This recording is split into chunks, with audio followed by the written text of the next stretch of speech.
Kada araw, umaabot sa 3,000 container ang dumarating sa Manila Port Area.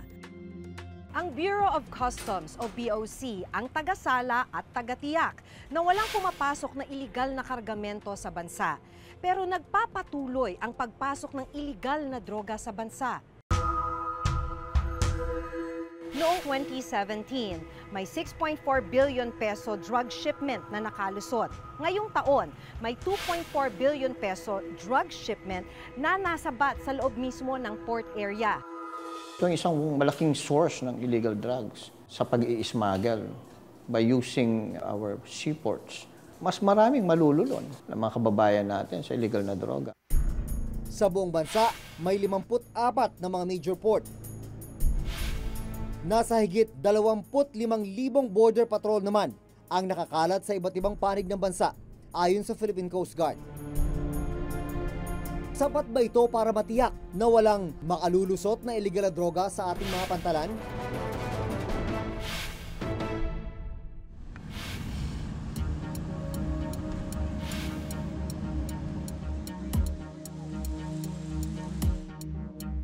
Si Director General Aaron Aquino, ang kasalukuyang hepe ng Philippine Drug Enforcement Agency o PDEA. Kwento niya, July 2, 2018, nang una silang makatanggap ng tip na may nakapasok na drug shipment sa Maynila. Sa intelligence information na nakuha ng PDEA, nakapasok ang minamanmanan nilang drug shipment sa Manila Port Area noong June 28, 2018. Galing daw sa Malaysia ang kargamento. Door frames for construction ang nakadeklarang laman ng container. Dumating yung sa MICP, mga June 28, nag-conduct kami kaagad ng investigation, backtracking investigation with Customs, PNP, and PDEA.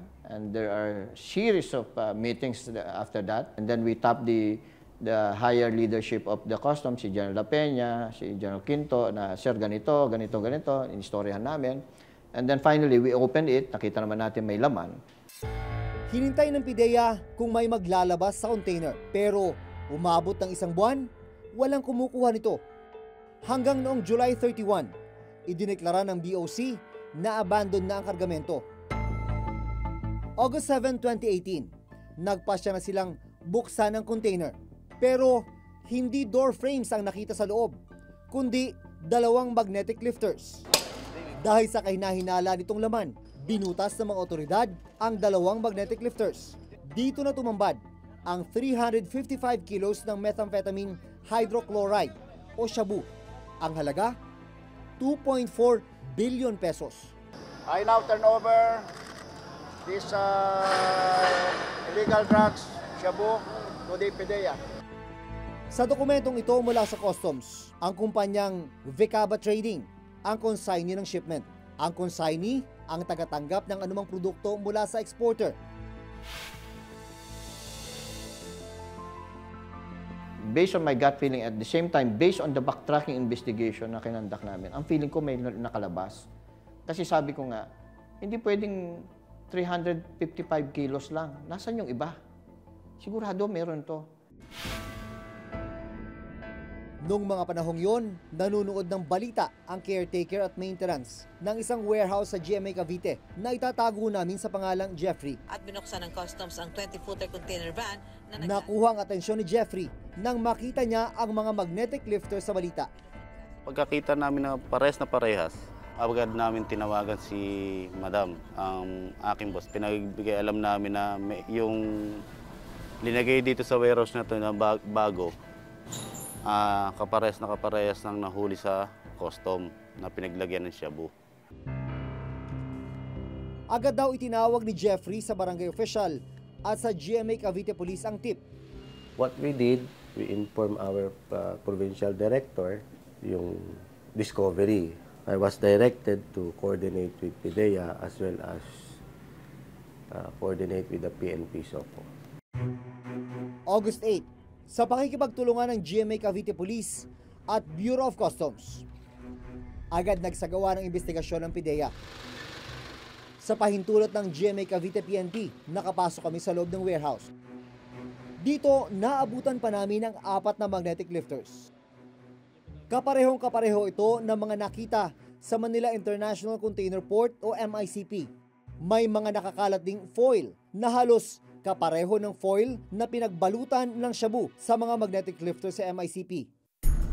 Alas 10 ng gabi ng August 8, nagsagawa ng swabbing ang PNP SOCO at PIDEA sa 4 na magnetic lifters para matukoy kung may possible presence of dangerous drugs. Maging ang mga aluminum foil na nakita sa area, dumaan din sa swabbing. Pero sa resulta ng examination ng swabbing, lumabas na negative ang mga ito sa presence of dangerous drugs. Pero kinabukasan, August 9, alas 3 ng hapon, dinala naman ng PIDEA ang kanilang K9 dog, ang Belgian Malinois na si Odell, para sa isang tinatawag na sweeping sa 4 na magnetic lifters. Makikitang paikot-ikot si Odell sa mga magnetic lifter hanggang sa umupo ang K9 dog. Indikasyon raw ito na posibleng pinaglagyan ng droga ang mga magnetic lifters. I'm 100% sure na may laman yun. Kasi yung aso ko never fails. Si Odell, who have been assigned dyan sa NAIA, have long been there, and over 400 million worth of illegal drugs na accomplish ni Odell. Pero ang BOC, sinabing walang shabu sa 4 na nakitang magnetic lifter sa GMA Cavite. Walang nakalabas na may laman. Yes, walang nakalabas na laman. As far as the records will show, yung na-discover doon sa warehouse sa Cavite, yes. When they were discovered, nothing was there. And this was supported further by the result of the swabbing test that was conducted. Ang Pangulo, nauna nang sinabing hindi siya naniniwalang may 6.8 billion pesos na nakapuslit na shabu. Yung sabi nila na they found the metal but they opened it, there was none. It was pure speculation and I am not convinced. Pero nanindigan ng PIDEA na pinaglagyan ng shabu ang mga magnetic lifter. So what I did, I asked for an audience with the President. Sabi ko, Sir, I respect your decision or your statement because it's true. That is a mere speculation. Kasi as President, you're a lawyer, you're a prosecutor, no corpus delicti, no crime. So walang shabu, walang krimen, walang shabu eh. Kaya lang, hindi siguro na-apprise si Presidente kung ano yung mga updates or yung progress ng investigasyon na ginagawa namin. Pagkatapos nung one-on-one nyo, do you think you were able to convince him? Sa tingin ko naman na-convince ang Presidente sa akin. Otherwise, nag-comment siya otherwise na mukhang hindi yata tama yung ginagawa niya. Pero wala siyang comment na ganon. Para patunayan ang kakayahan ni Odell na makadetect ng narcotic substance, nagsagawa ng demo ang PIDEA. Unang inilagay ang wala pang 1 gramo ng shabu sa loob ng isang maleta. At ihilera po natin dito.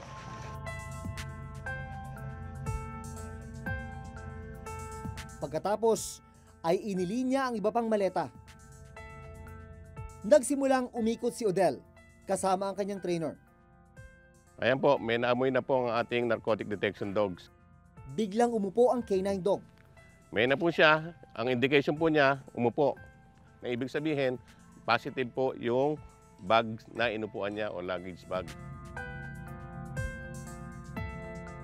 Malaki na itutulong ni Odell sa amin and that dog never fails and ilang beses niyang inupuan bawat canister, bawat magnetic lifters, 2 times per lifters ang inupuan niya. I'm 100% drugs ang ano yun. Sino ang mas kapanipaniwala? Ang swab test o ang K9? Sabi ko, we can never make a joint investigation. Dahil sa simula pa lang, taliwas na yung statement ng parehong ahensya. Ang sabi ko na lang, Bureau of Customs, you make your own investigation and PIDEA will make our own and then we'll submit that. Pero ang malinaw, may nagbayad ng mahigit 2 milyong piso para i-imbak ang mga magnetic lifters. Ang idineklarang laman ng container sa GMA Cavite ay magnetic scrap lifters. Bakit kinailangang abandonahin at iwan ang mga ito? Ang tanong ngayon, posible kayang may ibang laman ang mga lifter na ito? Sinubukan ng Reporter's Notebook na hanapin ang may-ari ng magnetic lifters at kung paano nakarating ang mga ito sa GMA Cavite. Ayon sa dokumentong ito mula sa Bureau of Customs, Taiwan ang origin ng shipment na dumating sa Maynila noong July 2018. Ang import entry number ay C-185143-2018. Ayon sa caretaker ng warehouse na itatago namin sa pangalang Jeffrey, siya mismo ang sumundo sa container van mula Southwoods papunta sa kanilang warehouse. At nung malapit na sila, nandito na sila sa may circle, sabi nila paakit Southwood na sila. Sabi ko, sige, salubungin ko na kayo. At nagpangita kami dito sa may circle na, nakamotor ako nyon. Dinala ko na si Reed. Dumating kami nyon dito sa mga 1:40 ng tanghali. Sa CCTV footage na ito, makikita ang container van papunta sa direksyon ng warehouse noong July 14 ng 1:40 p.m. Pagkababa nga namin, pataob, binababa namin. Nagulat ako, bet patagilid. Pagka-arrange nila na maayos, di okay na, natapos na kami ng alas 10. Pagkatapos namin ng alas 10, sinara agad nila yung pinto. Kwento ni Jeffrey, July 15, bandang alas 10 ng umaga, habang nasa loob ang 7 Chinese na lalaki. Narinig niya ang tunog ng isang grinder sa loob ng warehouse. Sumilip daw siya pero 2 Chinese national ang lumabas ng warehouse at sumita sa kanya. Yung pagsara ko ng pinto at doon ko nakita naman yung isang Chinese, hawak ng grinder, pinapaandar yung grinder at pinapaan na sa bakal. Maligid ako rin, pumunta ako sa may gilid dito, pumunta sa gilid na yun, kung may makikita akong butas. Kasi parang gusto kong makita kung paano, ano yung ginagawa nila kasi may grinder, bakit may grinder. Sa affidavit ni Vicenta Contemprate, ang may-ari ng warehouse na Reka Property Corporation. Buwan ng Mayo ngayong taon na makipag-meeting siya sa ilang Chinese national para sa pagrenta ng kanyang warehouse. Kinontrata raw ng mga Chinese national ang warehouse sa loob ng 1 taon. Sa investigasyon ng PNP at ng PIDEA, lumalabas na isang Red Day Machineries Parts Corporation ang nagrenta ng warehouse at nag-issue ng cheque na may kabuang halaga na 2 million pesos. Tinungo ng Reporter's Notebook ang nakadeklarang address ng Red Day Machineries Parts Corporation. Pero nalaman namin na wala na rito ang opisina ng Red Day Machinery Corporation. August 10, 2018 pa raw, nang huling nag-opisina dito ang kumpanya. Sa import permit details na nakuha namin mula sa BOC, lumalabas na isang SMYD Trading ang tumayong consignee ng container van na nakita sa Cavite. Hindi ko po alam na yung SMYD ginamit nila as consignee. Pero pumayag ka, tumanggap ka ng pera eh. Pumayag po ako dahil tinignan ko naman po ay yung dokumento. Nakalagay naman po ay scrap lifter. Pumayag po ako. Sa dokumentong ito mula sa BOC, sa red lane dumaan ang container van. Ibig sabihin, dumaan sa x-ray scanner at maging sa physical examination ang kargamento. Pero kung totoong may droga sa loob ng magnetic lifters, paano naman itong nakalusot sa x-ray? Nasa modus na kasi ng drug syndicates yun. Pag regular kliyente na kita, doon ako magpapasok ng illegal. Suki, parang suki. Parang suki. Suki na nga. Alam naman ko naman na legal lahat ang pinapasok mo. Sa 20 containers na ipinasok mo, for example, yung pang 21, pang 22, may laman na. Or, meron din naman talagang alam na may kontrabando doon sa loob. So under your watch, wala talaga nakalusot?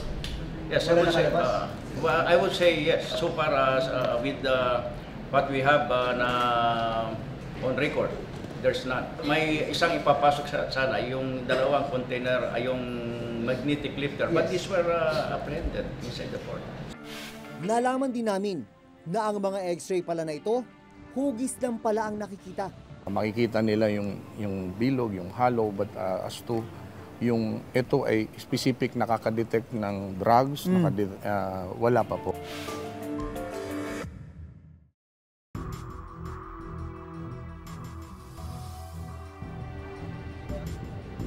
Para patunayan naman na mahigpit ang ginagawa nilang pagsala sa mga kargamento. Ipinakita sa amin ng Bureau of Customs ang pag-check sa mga shipment. Pakilagay yung number niyo po. Yes, ma'am. Pinapasok din kami sa lugar kung saan ginagawa ang pag-x-ray ng mga container. Okay po. 2,000 hanggang 3,000 container ang dumadating dito sa MICP araw-araw. Pero hindi lahat ng container dumadaan sa x-ray. Ito ang pinakamalaking pantalan sa buong bansa. Ganito ang realidad dito. Hindi naman lahat ng mga container na yan ay naisasalang sa x-ray inspection. Kaya kung walang matibay na intelligence information, hindi imposibleng may makalusot na kontrabando. Nalaman din namin na ang mga x-ray pala na ito, hugis lang pala ang nakikita. So, ibig sabihin, wala pa kayong mga specific x-ray equipment for specific purposes? Wala pa po. Ang generic lang po ito na naka-true and true, and then based on experience, makikita nila yung bilog, yung hollow, but as to yung ito ay specific nakaka-detect ng drugs, wala pa po. Puna ng ilan, habang patuloy ang laban kontra droga ng pamahalaan sa kalsada, harap-harapan namang nakalulusot ang bilyon-bilyong pisong halaga ng shabu sa ating mga pantalan. Isa sa mga criticism nga doon natin sa war on drugs, ang mga namamatay, ang mga nahuhuli, yung mga maliliit. Samantalang ang mga malalaking sindikato, ang malalaking shabu lab ay hindi nahuhuli. Paano magtatagumpay ang kampanya kontra droga kung ang mga naaaresto, mga napapatay nasa mababa, nasa gitna? Dapat mas paigtingin natin ang pag-supervise siguro sa tao natin. Kasi kung hindi natin talaga masusupervise lahat hanggang sa baba, merong mga tiwali dyan na gagawa eh. Sa buong bansa, nasa higit 300 ng port areas at 54 din ang base ports o major port areas. Hindi pa kasama rito yung ibang pantalan na hindi sakop ng Philippine Ports Authority. Masasabi niyo ba natigil na talaga yung pagpasok ng mga bulto? Napipigilan niyo talaga ipapasok ng Yes, mga bulto? I can say that we can stop that with the equipment that we have. But of course, yung ating shorelines ay masyadong poros. It's a very long shoreline, and we have a lot of private ports. As well as yung mga ibang modus na mga nag-ship dito ng mga contrabandos are through the bombing modus, yung i-drop sa dagat. Dagdag pa ng BOC, kailangan nila ngayon ng mas pinalakas na intelligence para malaman kung may papasok na iligal na kargamento sa mga pantalan. Kung tutuusin, ayon na rin mismo sa Commission on Audit, papataas ang intelligence fund na ginagamit ng Office of the President. Mula 700 million pesos na Intel Fund noong 2016, umakyat ito sa 2.5 billion pesos noong 2017. Pero giit ng BOC, patuloy nilang pinaiigting ang kanilang pagbabantay. Katunayan, ito lamang Lunes, 6 na balikbayan box na may lamang mga kontrabando ang ipinakita ng Bureau of Customs sa media. Balikbayan box ito galing sa Amerika, dumating sa Pilipinas mga 5 buwan na nakakaraan. Pinalabas na ang laman ay mga kape, kung iba't iba pang pasalubong. Pero sa loob, magasin ng baril at iba't ibang klase ng bala. Halos 20,000 ammunition o mga bala ng AK-47, matataas na klase ng mga magazine at accessories ng baril ang nakuha sa mga kahon.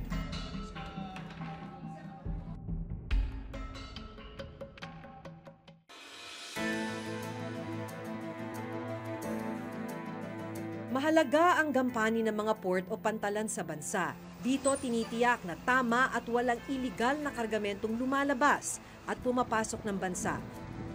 Pero sa mga pagkakataong natutuklasan na lumulusot ang bilyon-bilyong pisong halaga ng shabu, malinaw na may problema. So merong problema hindi lang sa customs, hindi lang sa PIDEA, kung hindi sa pangkalatang sistema natin. Bakit nagkakaroon ng lusutan? Bakit nagkakaroon ng kawalan? Hanggang sa susunod na Huwebes, ako si Maki Pulido. Ako si Jun Veneracion at ito nakatala sa aming Reporter's Notebook.